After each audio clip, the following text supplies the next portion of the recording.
Seguimos en el noticiero, ya está con nosotros Javier Milei y vamos a arrancar al hueso, digamos, o amable. Javier Milei, ¿hay acuerdo con los llamados halcones? Digo, la reunión con Patricia Bullrich, ¿qué significó? Y la foto. A ver, te cuento cómo se dio el contexto de la foto. Estaba cumpliendo mi primer promesa de campaña, porque una de las cosas que yo me comprometí con la gente era que, previo a asumir como diputado, iba a renunciar.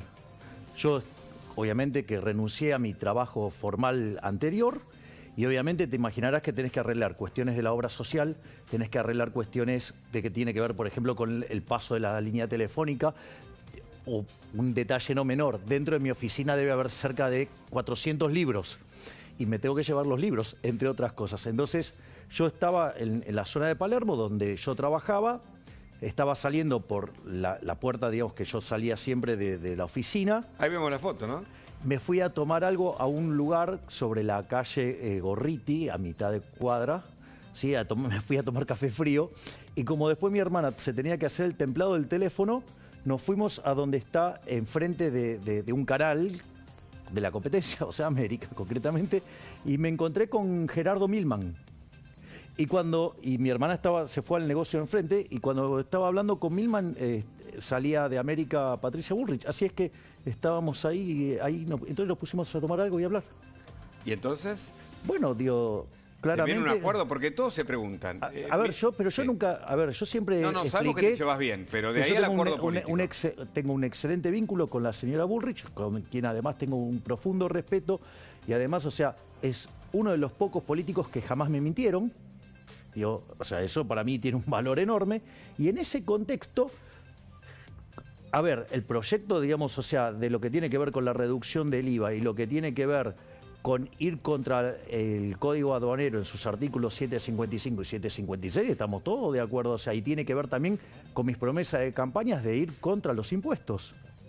Así es que en ese sentido, digamos, o sea, y nunca negué mi afinidad con los halcones de Juntos por el Cambio. O sea, no veo nada raro, por decirlo de alguna manera. Es coherente. Quiero decir que todos se preguntan... Y siempre lo dije, además. No, está claro, está claro. Y también dijiste que nunca habrá acercamiento con el otro sector de Juntos por el Cambio. ¿O sí? ¿Puede cambiar eso un poco? A ver, yo, digamos, o sea, yo lo que creo es que a Argentina se debe un ordenamiento ideológico en lo político. A ver. Es decir, y la línea divisoria es la socialdemocracia. La socialdemocracia es Larreta, Vidal, digamos, la Unión Cívica Radical, que es la Internacional Socialista, la Coalición Cívica, y el kirchnerismo, digo, son todas expresiones de izquierda. Entonces los colectivistas de ese lado. Y del otro lado van a estar, digamos, toda la centro-derecha para el otro lado. O sea, te hago un ejercicio. Implica liberales, libertarios, implica... peronismo federal, peronismo republicano, menemismo y halcones. Dale. Sí, digo, 2 más 2 es 4. O sea, y eso digo, está bien. Hace meses que lo digo. Pero mirá, te pregunto, porque vos, tal vez con la definición de casta política, inauguraste todo un concepto interesantísimo que hoy lo utilizan casi todos. Sí, hay que ver cómo lo llenan. Sí, pero para hablar de ese privilegio que tiene una clase social argentina, no sé si clase, pero un grupo que depende de la función pública o que hace su carrera vinculada con la función pública. Y que les va mucho mejor que los que, como le va al sector privado, y que no podrían validar en el sector privado lo que ganan en el sector público. Está claro, está claro. Ahora, vos das un paso, y no es una crítica, es para que me sigas el razonamiento. Das un paso y de repente te metes en la política para que desde adentro cambiarla. Mirá, te juega a favor. No, es que, pero ese siempre fue el argumento. O sea, no es contra el sistema, es contra el status quo. Está bien. Y desde adentro, incluso dijiste que vas a donar tu ingreso. Bueno, ahí querés que te pase una primicia. Por favor, dale. Mañana voy a estar dando los lineamientos para que la gente se pueda anotar en una página para hacer el sorteo. Y el sorteo de la dieta lo voy a hacer el día 12 de enero. Para. ¿Vas a sortear la dieta? Claro. ¿Cómo es eso? Claro, o sea, yo yo todavía no chequeé si me la depositaron o no, pero no importa, imagino que en estos días ya me la depositan. Con la dieta... El primero de los... Sí, pero igual las van a ser todas donadas. Ajá. Entonces, ¿qué es lo que voy a hacer? Con la dieta, la gente se va a poder anotar en una página, sí, para participar del sorteo. Solamente pueden participar aquellos que son mayores de 18 años y personas físicas. A ver, es Te juro, me arrancás una sonrisa porque en verdad, como gesto es buenísimo. Ahora, Pero que yo- alguien sortee su Pero yo sueldo quería- como legislador, nunca lo escuché en la Argentina. Bueno, ¿qué me importa? Digo, o sea, una cosa es la casta, yo soy distinto.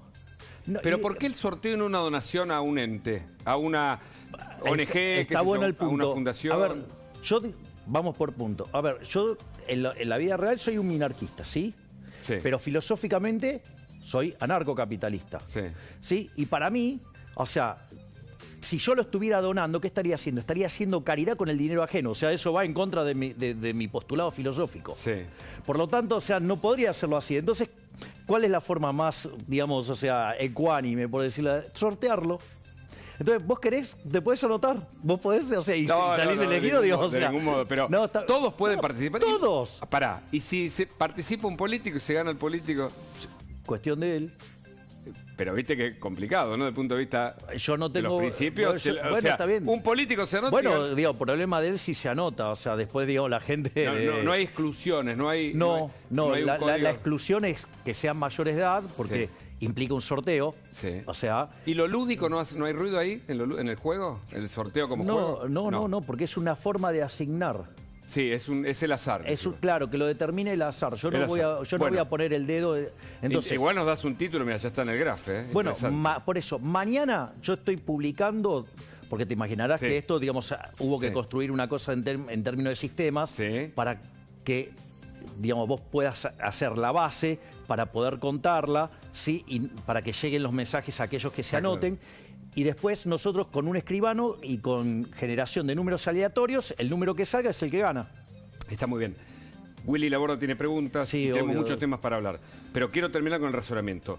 Vos te metés en la política para modificarlo, para hacer un planteo que parece muy ¿Lo razonable. puedo hacer con una metáfora? Sí, Mirá, yo entiendo que, por ejemplo, la hinchada de Boca es maravillosa. sí.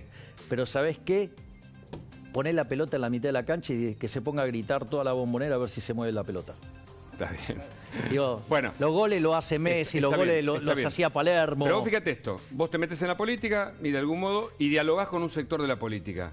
Ese sector de la política con el que dialogás tiene diálogo con un sector con el que vos no tenés diálogo. ¿No puede haber una modificación en eso? Estoy pensando en el posible acuerdo finalmente para eventualmente en el 2023 sumar el caudal de voto que vos representás al ala opositora. A ver, ¿o no? yo te lo puedo contestar de otra manera. Dale. Vos sabés que cuando a los economistas nos forman, o sea, y nos dan la educación Sí. como está regulada por el Ministerio de Educación, Sí. nos forman a todos en la centroizquierda. Sí. O sea, y yo, digamos, hice todo un camino hasta que me volví liberal libertario. ¿Por qué, digamos, yo debería negárselo a personas que abrazan las ideas incorrectas y que de repente descubran que la solución es liberal? Que, digamos, o sea, aquellos que listo, se quieran me dejaste- aquellos que se quieran abrazar las ideas de la libertad, porque digo, o sea, ¿quién soy yo para Título, echarlos? mi ley no descarta un acuerdo No conjunto es, por el esa cambio. no es la respuesta. O sea, no. Nosotros, desde la libertad avanza, tenemos los brazos abiertos a todos que decidan abrazar las ideas de la libertad. Vamos a hablar ahora de la foto de Mañana con Guzmán. La foto tal vez infructuosa, la foto que no tiene, o sí. Pero antes Willy Laborda tiene preguntas. Willy. Javier, un gusto, como siempre. Precisamente la actividad de Guzmán en las últimas horas es almuerzo con empresarios por control de precios y mañana es el show de las Filminas, que va a presentar sus proyecciones para los próximos años, algo que, digamos, mucha credibilidad el ministro no tiene en ese sentido. ¿Qué estás viendo que se viene en Argentina en función de estos pasos que está dando el gobierno y las implicancias de un default con el fondo? A ver, ¿qué tal, Willy? Vamos por partes. Primer argumento. A ver, los controles de precios y salarios nunca han funcionado en la eso historia de la seguro. humanidad. Eso seguro, eso está O sea, descartado. es más, de hecho, cuando hay tanta asimetría de las partes y uno, digamos, además maneja las reglas del juego, o sea, eso no es un acuerdo, es una imposición. por eso. Por lo tanto, es una violación al derecho a propiedad, Por eso en está en todo los mal. próximos 2 meses, ¿qué ves a la luz de un posible default con el fondo el 22 de marzo? A ver, la situación de Argentina es muy complicada porque Argentina el año que viene, este año, perdón, quedé en modo 2021, Sí, ayer tiene ponele 25.000 millones de dólares de vencimiento. Sí. Sí. Y les vencen 7.500, ponele, en el primer trimestre. Y Argentina, las reservas internacionales netas son negativas. Por lo tanto, digo, Argentina no tiene con qué pagar. O sea, Argentina no tiene capacidad de pago, o sea, no es solvente, tiene un problema de liquidez además, o sea, Exacto. además de la solvencia, es decir, que no Pero tiene por capacidad eso, de pago, ¿qué tiene el problema de implicancias liquidez. tendría un default con el fondo? Pues, Vamos por parte. Y además no tiene voluntad de pago. Exacto, O sea, con lo cual está todo mal. Argentina está todo mal. todo mal.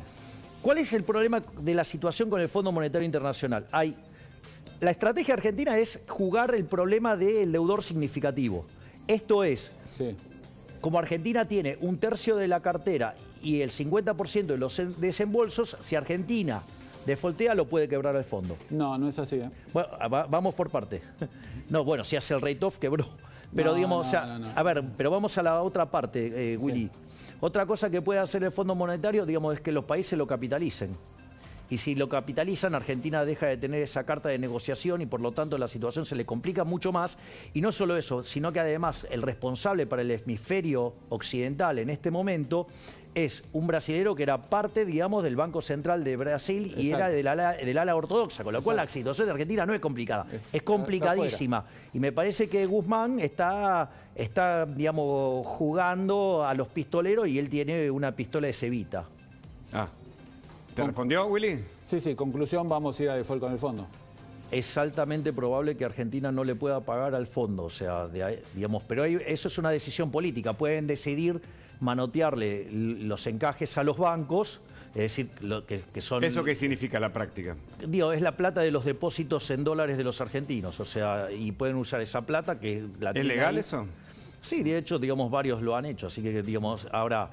¿Por qué? Porque, digamos, el Banco Central obliga a los bancos a depositar los dólares de los encajes en el Banco Central y los puede usar. Es decir, ahora puede ser que la gente no lo tome a bien. Una arista, claramente el acuerdo con el fondo. La otra, la inflación.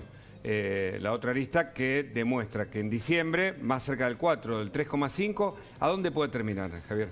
Bueno, la verdad es que la situación inflacionaria en Argentina es bastante complicada. O sea, el año pasado terminamos emitiendo 1.9 billones de pesos, o sea, el incremento de la cantidad, es más, se esperaba que fuera 1.6, 1.7, es decir, hubo toda una aceleración de emisión monetaria durante la última parte del año como consecuencia del déficit fiscal monstruoso que están generando, que genera un montón de emisión monetaria. Eso genera un aumento de la oferta de dinero con una situación donde la demanda de dinero en Argentina está cayendo, por eso hay control de capitales. Entonces, aumento de la oferta, caída de la demanda, eso se llama pérdida de poder adquisitivo del peso. ¿Eso qué quiere decir? Inflación. Y además, o sea, suba el dólar, porque el dólar es un precio más. Entonces, digamos, sube como todos los precios. ¿Por qué? Porque pierde poder adquisitivo el peso. ¿El presupuesto qué puede pasar? Porque el gobierno tal vez presente uno mientras se extiende el anterior. Bueno, por lo menos espero que el ministro haga un... Fuiste mejor... lapidario, ¿no? En el Congreso. Bueno, con es que tema del el presupuesto. dibujo que hizo era, digamos, o sea, hay una cuestión moral de que yo, digamos, o sea, no estoy, digamos, dispuesto a avalar ningún déficit fiscal porque implica, digamos, o sea, castigar a generaciones futuras con deuda, porque son impuestos futuros, o implica, por ejemplo, digamos, recaudar impuesto inflacionario y eso golpea más fuerte a los más vulnerables, o si subir los impuestos es una confiscación, es un robo. O sea, pero al margen de ello, que hay todo un problema moral, que para mí es el problema más importante, digo, había problemas técnicos, de mal confección. A ver, te doy uno básico, pero básico de datos. de 101, ¿sí? Fíjate esto, cuando vos vas a hacer una proyección, la base, o sea, vos proyectás sobre una base. Sí. Bueno, Guzmán fue con número viejo. Entonces, ¿de qué proyección me estás hablando? Si Pero digo, eso es por error. porque es O un adrede. incompetente. Porque además había errores de consistencia contable, había errores de funciones de comportamiento, había mentiras de precio. O sea, digo, te ponen el dólar, digamos, o sea, ¿te lo imaginas el dólar a cada 12 meses a 131? Dale. Digo, si no, digamos, o sea, es más, o sea, estaba hecho con una tasa de interés del 38%, estaba hecho cuando la de arbitraje es 80%. ¿Me comprendés? O sea, la inflación era digo, te reías, o sea, salió a decir, no estuvo tan lejos con la inflación, digo, como si el original había 33, puesto el 29. Claro, 33. Entonces, también es otro dibujo, o sea, es decir, Guzmán, o sea, dibuja mal, que ese es el problema. Te invito a escuchar a alguien importante hablando del presupuesto. A ver. si no hay ninguna razón que amerite que se tengan que sentar a hablar con el presidente sobre pretexto de algo que les vaya a salir bien, no se van a sentar. Entonces nadie quiere poner la cara. Bueno, pareciera ser que sigue siendo responsabilidad del peronismo el de encontrar las alternativas y mostrar que realmente se quiere resolver el tema. ¿No quieren poner la cara? Vos pertenecés a la oposición. Bueno, digamos, o sea, pero a ver, ¿a quién eligieron para gobernar? Bueno, están los Fernández. Bueno, entonces que gobiernen. ¿Cuál es el tema? Digo, ¿qué quiere? Bueno, Que digo que gobierne la oposición. Aníbal dice que la culpa es de ustedes, que no quieren acompañar. Bueno, digamos, Hugo, a ver, vamos a esto. Si yo, digamos, o sea... Me estás mirando fijo, me asusta un poco. Sí, bueno, digamos, ahora prepárate para el ejemplo. Digamos, o sea, supongamos que este es el precipicio. Yo te digo, dale, vení, Hugo, corramos para acá. ¿Vos qué dirías? Y no. Y no, digo, salvo que seas un suicida, digamos, no lo harías. Pero el gobierno se quiere suicidar, vos decís. No, es que el gobierno cree que la solución es esa, que es peor todavía. Es decir, lo que el gobierno cree que es el remedio en realidad es la enfermedad repotenciada. O sea, al gobierno le parece que el déficit fiscal está bien, por ejemplo. Ahora, cuando vos mirás esa política de déficit fiscal argentina de los últimos 120 años la aplicó durante 110. Y es el país más rico del mundo, somos 70 al tipo de cambio oficial y 120 al paralelo. O sea, ¿de qué estamos hablando? O sea, por esto, digamos, es más, en los últimos 120 años hubo 17 crisis, esas crisis, 15 tienen origen fiscal. No solo eso, digo, desde la mitad del siglo XX para adelante, la mitad del tiempo estamos en recesión, o sea, todo de origen fiscal. Más, digo, decir, el Estado no es la solución, el Estado es el problema. Y esta gente que quiere más Estado presente, es decir, una piña más grande. Bueno, Axel Kicillof propone aumentar la plantilla de los empleados públicos en la provincia de Buenos Aires, por ejemplo. Sí, sobre todo, digamos, inventa un ministerio que después ese seguramente lo va a utilizar para militar y perseguir a opositores también. ¿Puedo decir que el gobierno no tiene salida con esta política económica o no tiene política económica? Bueno, digo, sí, digo, puede ser que esté probando una salida hasta a la estratosfera, o sea, de que la explosión sea tan grande que, digamos, o sea, volemos todo por los aires, qué sé yo, digo, no sé, es un disparate, o sea, está en contra de la teoría económica, está en contra de la evidencia empírica. Pero está creciendo, los índices, algunos economistas dicen que está... Se llama rebote el gato muerto. Rebote del gato muerto. Es una figura, si lo explicamos a la gente, es una figura económica. Además, pues ¿no? claro, digo, si lo usamos regularmente, tiene que ver con un problema de base de comparación. O sea, si vos, a ver, lo voy a poner así, más fácil, para mostrar lo burdo y tosco que son. Suponete que vos tenías un ingreso de 100, te cae a 0. Catástrofe. Ahora, de 0, te suben los ingresos a 20. Te subió infinito, ¿o no? 20 sobre 0 es infinito. Sí. Y sin embargo, digo, ¿estás contento? Si estás 80% abajo de cómo estabas antes. Bueno, esto, a ver, Argentina tiene un PBI per cápita que está 14% debajo del que teníamos en el 2011. Tenemos el mismo salario real que el del 2004. El PBI per cápita de Argentina está en línea con el que teníamos en el año 74 y la productividad del año 50. Dios, está todo mal. Y, es más, si tenemos cerca del 45% de pobres y 11% de indigentes. Dale. Eso está claro, está claro. La última, más personal. A esta altura, después de haber recorrido en poco tiempo, en un par de años, un recorrido que te lleva a ser legislador y la gente, sobre todo los jóvenes, te siguen. ¿Dónde te parece que está tu éxito, teniendo en cuenta que te vas a meter justamente en la actividad política y pública? ¿Tu éxito está en ser anarco, como decís vos? Anarcocapitalista. ¿Antisistema? No, anti-status ¿Dónde está quo. el eje de tu discurso o de lo que vos planteás ahora en Mar del Plata? Lo has hecho en Estados Unidos hace pocos días. A ver, vamos por partes. No, al final no viajes a Estados Unidos. O sea, pero podés hacerlo. Sí, obviamente. ¿Vacunado? Sí. A ver, vamos por partes. Digo, ¿qué es lo que explica el éxito, por decirlo de alguna manera? Sí, la convocatoria, digo, llenás. A ver, primero porque los jóvenes son rebeldes al status quo. Y básicamente hoy el status quo recita izquierda. Es decir, todos los partidos, en más o en menos, tienen algún punto del manifiesto comunista, de hecho. Punto 1. Punto 2, los jóvenes tienen menos tiempo de exposición al lavado de cerebro que es la educación pública, independientemente que sea de gestión privada o gestión estatal. Otro tema más, hay un tema fundamental con estos aparatitos, ¿no? O sea, vos ahora, digamos, o sea, vas a una clase, el profesor te dice una cosa y decís, ¿será así? ¿Y qué haces? Buscás por internet y buscás en otro lado y te encontrás clases por todas partes del mundo y te das cuenta que te está mintiendo. Correcto. ¿Sí? O sea que vos sos un digamos, me quedo, para ser muy sintético, con la idea del antisistema. No, es contra el statu quo. Bueno, No es lo mismo. bueno. No, porque si no, digamos, o sea, no tendría sentido No, que ingrese al claramente. sistema a competir y tratar de romperlo Bueno, desde de adentro. una parte de ese sistema. El statu Es quo. el problema del statu quo, básicamente la casta. La casta. Javier Milei, muchas gracias. Por Hugo, esta gracias visita. a vos. Un gusto. Hasta la próxima. Nos vamos a Brasil con Gustavo Segre porque claramente la variante Omicron también crece en ese país y la internación del Bolsonaro. Varios temas para hablar con él. Gustavo, ¿cómo va?